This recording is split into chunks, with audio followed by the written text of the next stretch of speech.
Welcome to section 4, where we're going to be talking about average atomic mass.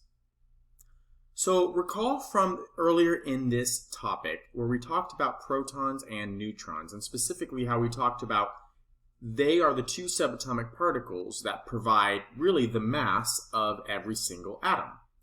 Recall also that their masses were roughly the same, 1.67 times 10 to the negative 27 kilograms. The neutron is slightly heavier, but not too much. However, that's still pretty small, and so kilogram is probably not the best unit, even though it's an SI unit. It's probably not the best unit to use when we talk about the mass of small things like atoms. And so instead, we actually come up with a brand new unit that we'll be using in chemistry when we refer to the mass of an individual atom. And that is the atomic mass unit, or AMU. This unit, the AMU, was based off of the element carbon, and specifically, 1 AMU is the mass of 1/12 of a carbon atom. Now remember, most elements in the periodic table exist as actually a mixture of isotopes that are found in nature.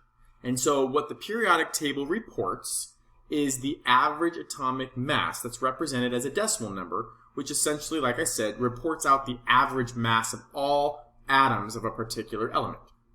In order to calculate where these decimal numbers come from, we use the following equation.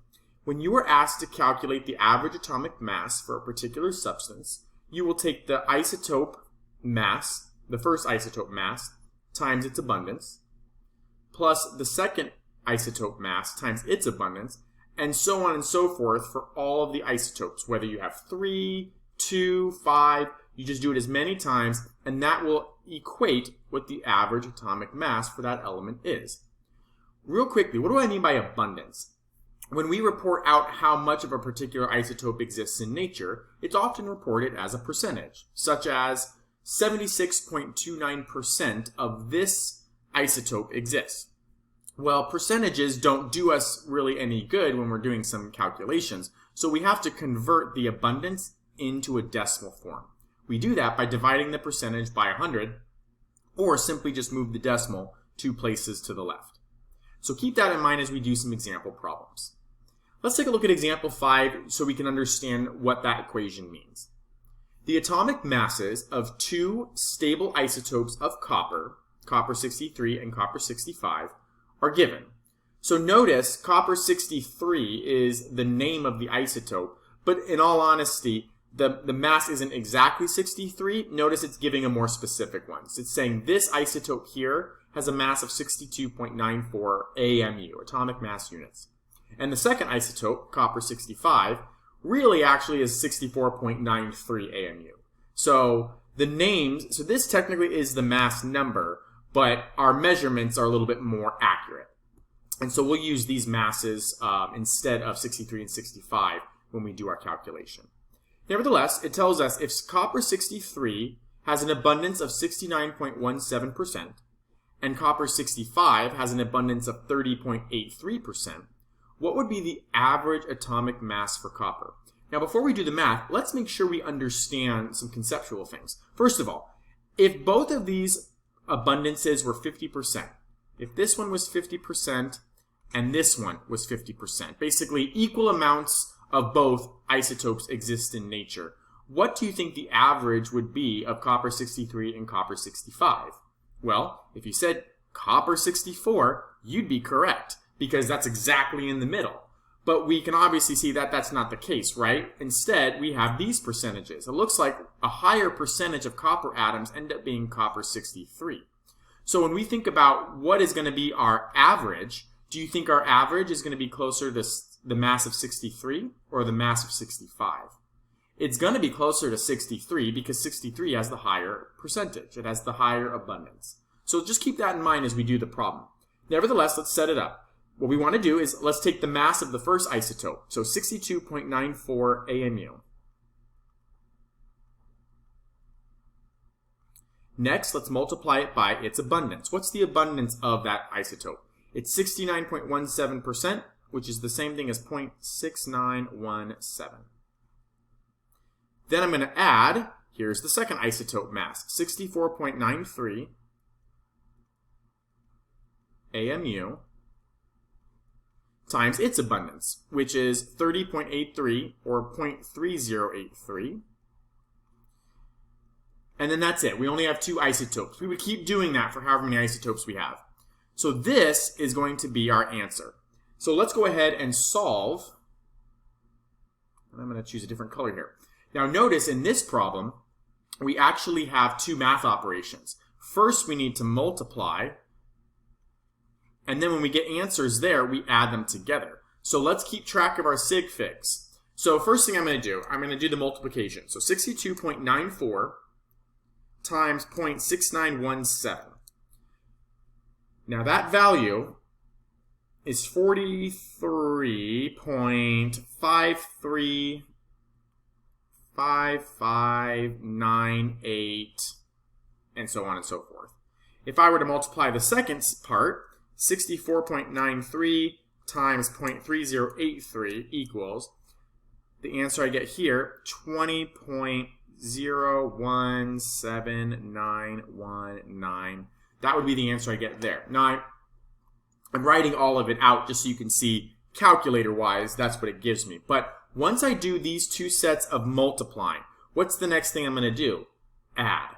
So before we add, let's ask ourselves, what would have been the sig figs for these answers? How should these answers have been rounded if I was going to do significant figure rounding rules for these 2 calculations that I just did? Well, since we're multiplying, we need to do lowest sig figs. This number has 4 sig figs. This number has 4 sig figs. So I should have rounded this number to 4 sig figs, which would have been 43.54. But if I round right now, before I'm done with the answer, that's just going to keep compounding my rounding errors, and I don't want to do that. So I want to make a little note as to where I should have rounded. So remember, I should have rounded this to 4 sig figs. So here's the 4th significant figure right here. So I'm going to put a bar over that. Now, what I typically do is this. Once I indicate where I should have rounded, I usually just keep one more digit. I would have normally dropped these 3 digits just to make my life a little easier. As long as I go one more digit past where I know I should have rounded, I'm good. I'm not gonna end up getting those rounding errors too much. But to be safe, you could always include all the digits. Let's do the same thing over here. What should this have been rounded to? Well, 4 sig figs, 4 sig figs. This also should have been 4 sig figs. So rather than round this right now to 20.02, let's just put a bar over the 4th significant figure just to remind me that's where it should have been rounded. So now I have to take these 2 numbers and add them. And I'm going to take the whole number, 43.535598 plus 20.017919. And I end up getting, when I just add those, I end up getting 63.553517.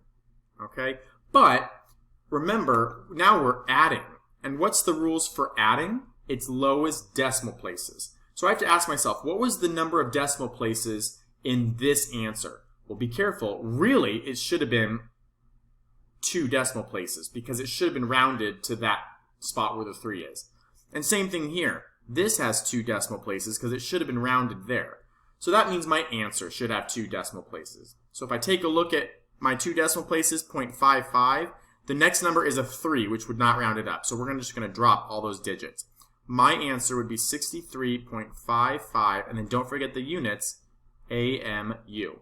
And if we take a look at the periodic table, it looks like that's what copper is. Copper's average atomic mass is at roughly 63.55. So that matches up. Let's look at another example. This example is going to be a little different than what we saw previously. So the atomic masses of chlorine-35 and chlorine-37 are 34.97 AMU and 36.97 AMU respectively. Calculate the natural abundance of these 2 isotopes. The average atomic mass of chlorine-35 is 35.453 AMU. So we're looking for something different this time. So the first isotope, chlorine-35, actually has a mass of about 34.97. So let's 34.97. Now, I don't know what its abundance is. Let's call it X. Plus, the mass of the second isotope, chlorine-37, is about 36.97 AMU.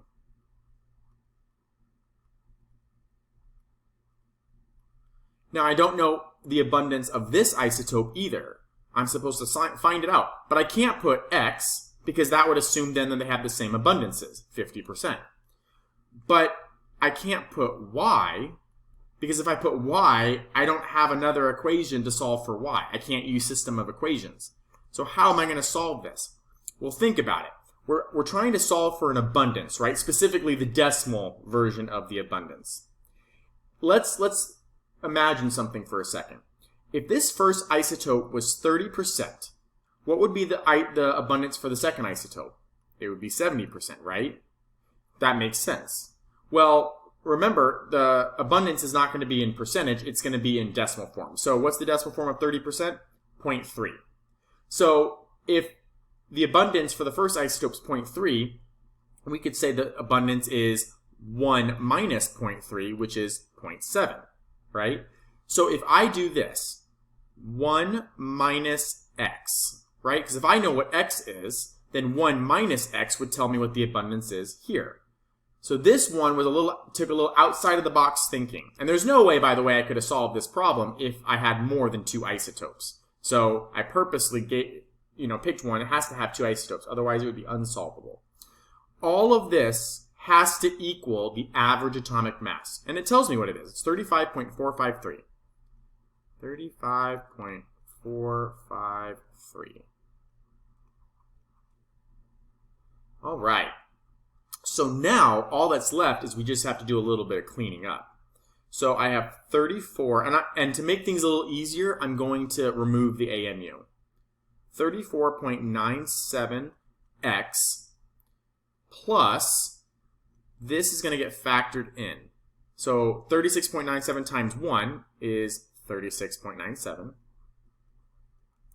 And then 36.97 times negative x, so that's going to be minus 36.97x equals 35.453. Let's go ahead and clean some things up. So I'm going to go ahead and it's going to be a little gross at first, but let's go with it. I'm going to minus 36.97 from both sides.